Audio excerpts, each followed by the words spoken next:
আসসালামু আলাইকুম। বিথিস কিচেনে আপনাদের সকলকে স্বাগতম। আশা করি সবাই ভালো আছেন। আজ আমি আপনাদের সামনে একটি নতুন রেসিপি নিয়ে এসেছি। এটা হচ্ছে সামুদ্রিক রায়না মাছ। এটা দেখতে যেমন খেতেও খুব টেস্টি।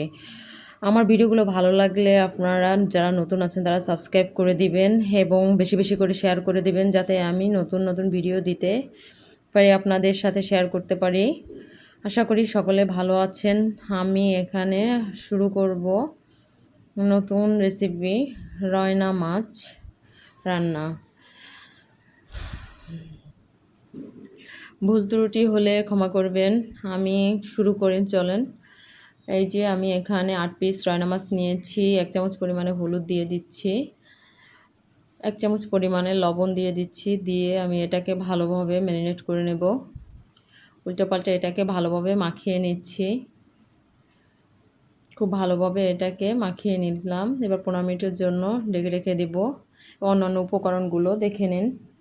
এখানে আমি একটা টমেটো নিয়েছি কুচি করে, পেঁয়াজ রসুন পেস্ট নিয়েছি 2 টেবিল চামচ পরিমাণে, তেল নিয়েছি ভাজার জন্য এবং রান্নার জন্য।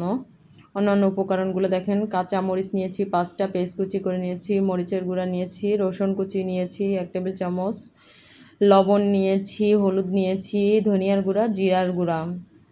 এই উপকরণগুলো আমি একটা চুলায় প্যান বসিয়ে দিয়েছি মাছগুলো ভাজার জন্য। আমার তেলটা দিয়ে দিচ্ছি, তেলটা গরম হয়ে এসেছে।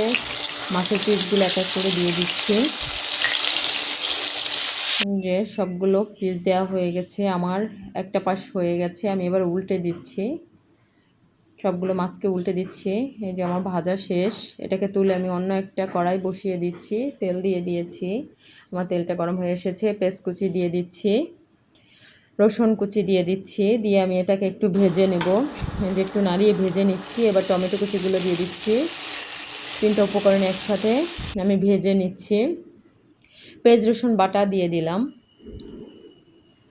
দিয়ে আমি এই মশলাটাকে ভালোভাবে একটু কষিয়ে নেব। এবার আমার অন্য অন্য যে উপকরণগুলো আছে, মরিচের গুঁড়া, হলুদের গুঁড়া, জিরার গুঁড়া, ধনিয়ার গুঁড়া এবং লবণ, সম্পূর্ণ আইটেমগুলো আমি এখানে দিয়ে দিচ্ছি। দিয়ে আমি মশলাটাকে ভালোভাবে কষিয়ে নিব। সবগুলো দিয়ে দিলাম। দিয়ে এবার আমি এই মশলাটাকে ভালোভাবে নাড়িয়ে নিচ্ছি। এবার সামান্য পরিমাণে পানি দিব। পানি দিয়ে আমি এই মশলাটাকে কষিয়ে নিব, যাতে মশলার যে ঘ্রাণটা আছে ওটা না আসে, কাঁচা ঘ্রাণটা যাতে না আসে মশলায়। এজন্য আমি আরেকটু পরিমাণে পানি দিয়ে আমি এটাকে ভালোভাবে দিয়ে নিয়েছি। নিয়ে আমি এখন আমার মাছের পিসগুলো দিয়ে দিচ্ছি। দেওয়া শেষ। আমি এখন একটা ঢাকনা দিয়ে ঢেকে দিচ্ছি। 5 মিনিট পরে আমি এটাকে তুলে নিচ্ছি। আমি যে কাঁচামরিচগুলো রেখেছিলাম, একটা কেচি দিয়ে ছোট ছোট পিস করে আমি কাঁচামরিচগুলো দিয়ে দিচ্ছি।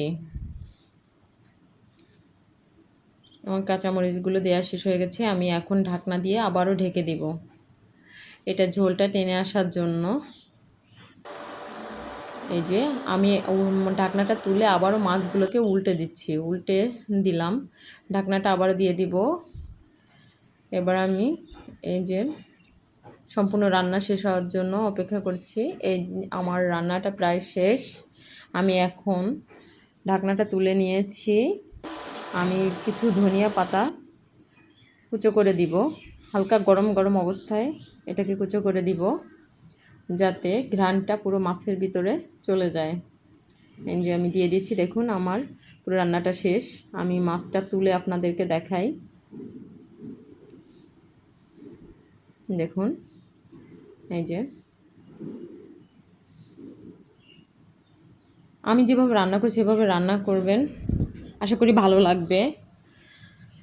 আপনারা নতুন যারা আছেন তারা আমার চ্যানেলটিকে সাবস্ক্রাইব করবেন, বেশি বেশি করে শেয়ার করে দিবেন, এভাবে রান্না করে খাওয়াবেন এবং আমাকে কমেন্টস করে জানাবেন কেমন হয়েছে।